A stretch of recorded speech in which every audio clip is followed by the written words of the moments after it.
How's everybody today? Good. Good. So, who's first? Well, season 6, we are finally getting what we've been teasing since the pilot with that newspaper, except, 5 years earlier, but hey, I like opening my Christmas presents early. You can't get any better than 5 years early. What can you tell us about Crisis? Not much, but I will tell you this. Crisis is the best thing that ever happened to our show. Because what it's doing is we're fulfilling the promise of the premise, which was we promised 5 years ago to show you Crisis. You thought you were going to wait longer? No, it's coming right now, and it's creating an immediacy in our story. It's also breaking up the season into 3 kind of separate parts. Pre-Crisis, all of the dread of wondering when this horrible thing is coming, what that's going to be like. Then Crisis itself, and then post-Crisis. What comes after that? It's a wild unknown that is freeing up the storytelling. And since I'm a very comic book type of guy, I used to write comic books, we're going to see more comic book geekery, I think, than ever before in the back half of season 6. Now, I know you guys would usually reveal the villain at the top, but what can you tell us about the main villain throughout this season? It's tough because we're going to reveal it here in whatever you can leak out. Yeah. That is very tough.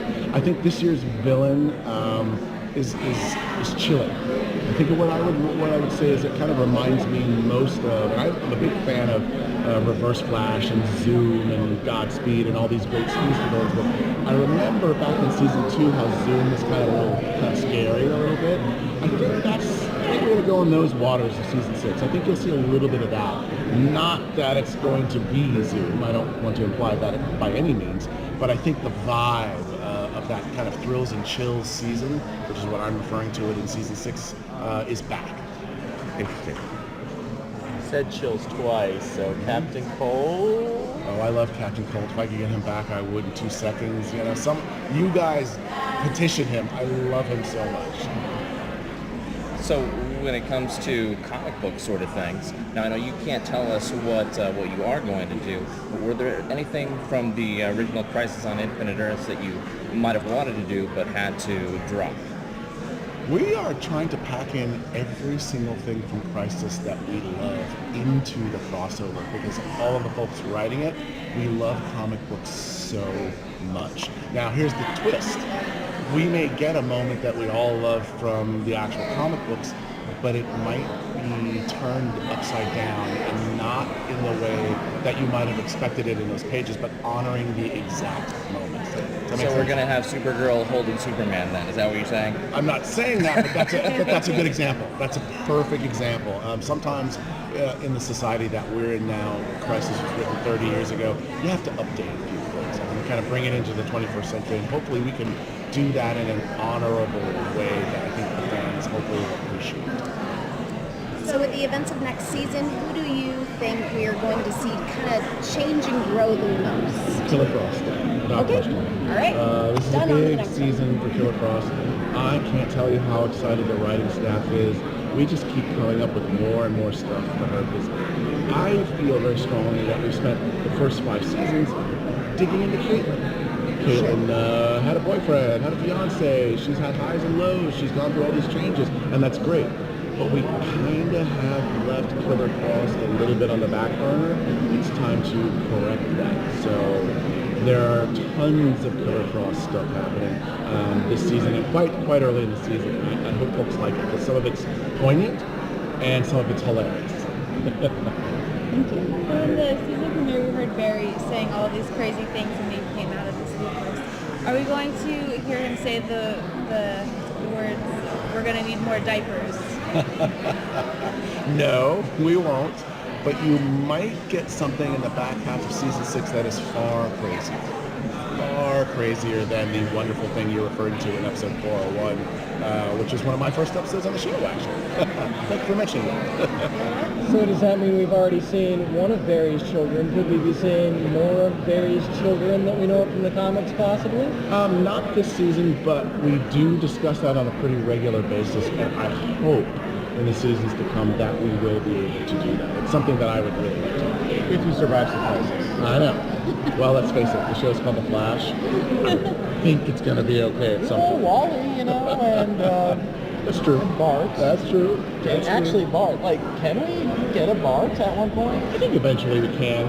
I think there's so much left to explore post-crisis with all of Team Flash, and that seems to be if I can't express one thing enough, I'm not saying it's a different show, but it is a very different feeling after Crisis because all the rules change, because there is no end date anymore. We don't know where we're going as writers, of course we do, story-wise, but the characters don't have this thing hanging over them anymore. What does that mean? That's exciting.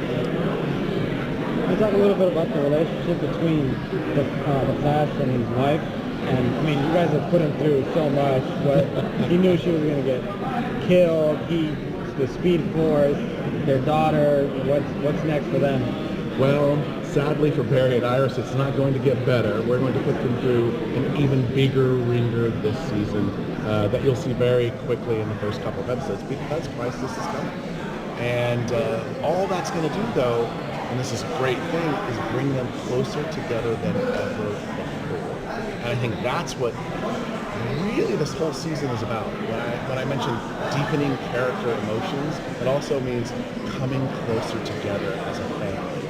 Everybody in Team Flash, even the ones who don't find new relationships or new loves or who are already married, everyone will be coming closer together than ever before as a result of whether or not they survive Crisis.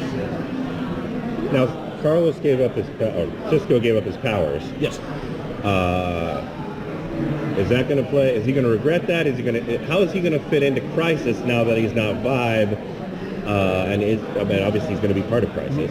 Well, what's great is not being Vibe anymore has given the character of Cisco Ramon a whole new palette to explore because he's equally as valuable as a scientist, as a technician, and as, quite frankly, a cool groovy dude to Team Flash than he was as Vibe, and that's what he has to discover, and that's a big part of his journey in season 6. Any chance that Wally will come? You know, I think there's a strong chance.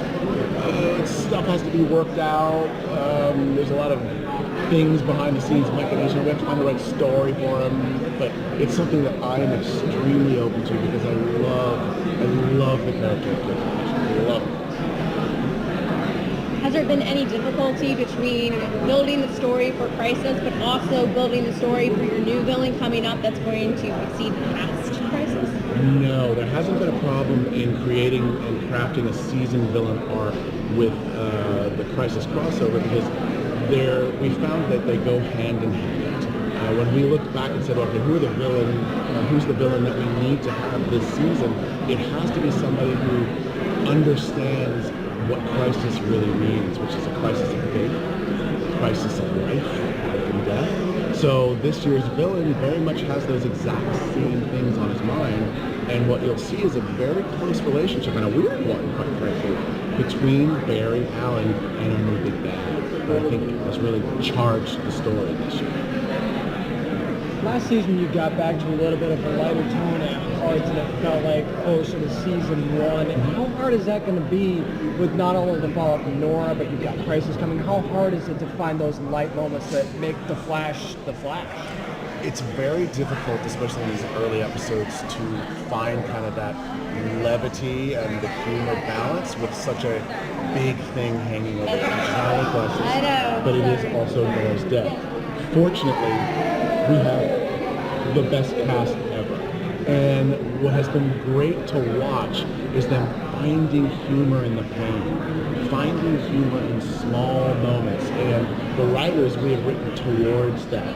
So even in what is a very intense season, I'm not going to BS here. This is a very intense season, especially the first half as we lead up to Crisis. There's some of the funniest stuff that we've ever seen on the show. Yeah, well, I was laughing out loud at dinners the other day with that Killer Frost particular scene. So I think we found the balance. I hope we have. All right. That's it?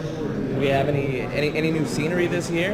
Any new sets? Any new Well, any new costumes? the bad guy has a new set. Yeah, the bad guy's lair. I was on his new set actually a while back, and I was like tinkering around and stuff. I'm like, oh, this is awesome. That was a Somebody male help me. pronoun, so that's a clue. Yes. Okay. We knew that's it is singular and it is male. Yes. Okay, you got me. You're getting us a little closer. I know. It is a guy. It is a dude. Or you just learned it. No, not at all. Because it's a great new set.